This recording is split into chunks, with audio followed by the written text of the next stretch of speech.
Et on continue l'analyse de ces annonces avec mes invités. Sylviane Noël, bonjour. Vous êtes sénateur LR de la Haute-Savoie. Bienvenue à vous. Merci. Également sur ce plateau, Angèle Préville. Bonjour. Vous êtes sénatrice socialiste du Lot. Et puis Dany Wattebled, bonjour. Vous êtes sénateur Les Indépendants du Nord. Première question pour vous, Sylviane Noël, puisque on a appris ce matin que Gérard Larcher avait finalement découvert que le président de la République, dans cette lettre aux Français, les incitait à s'interroger sur le rôle du Sénat. Vous avez été froissé par cette injonction du chef de l'État? Un petit peu. J'ai trouvé que les termes posés dans le courrier qu'il a adressé aux Français étaient un petit peu maladroits, dans le sens où il cible véritablement le Sénat comme une institution sur laquelle se poser des questions. Or, à mon avis, on est là dans un contexte où chaque institution doit être mise sur la table et puis qu'on puisse discuter librement de tout cela. Après, attention à ne pas faire d'amalgame et à ne pas remettre en cause l'utilité réelle du Sénat, qui aujourd'hui n'est plus approuvée. Gérard Larcher aurait eu une conversation sur ce non-cumul avec le chef de l'État, qui s'est dit visiblement ouvert aussi un débat sur ce non-cumul. Il faut de nouveau autoriser les parlementaires à cumuler un mandat local, Sylviane Noël?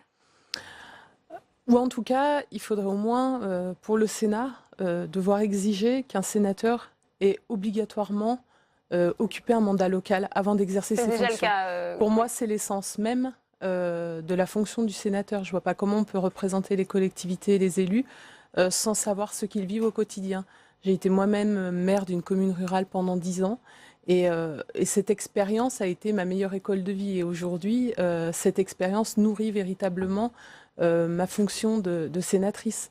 Après, je n'aurais pas été contre de la conserver, bien au contraire, même si, comme l'indiquait notre collègue tout à l'heure, moi aussi je suis sur le terrain en permanence, mais il n'empêche, une fois qu'on est sorti de cette fonction d'élu local, eh bien, la connexion avec la réalité est beaucoup plus difficile.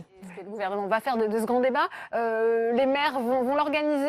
Ça se met en place. Sylviane Noël, ce n'était pas évident encore la semaine dernière. Visiblement, tout le monde se range derrière cette idée de grand débat. Et vous le rappeliez, les élus sont prêts à ouvrir les portes de leur mairie pour organiser ces débats. Oui, je crois qu'aujourd'hui, on a affaire quand même à un président qui avoue clairement son inaptitude à répondre aux demandes ou aux attentes des Français. Et il leur demande maintenant de s'exprimer. Enfin, j'ai envie de dire, enfin.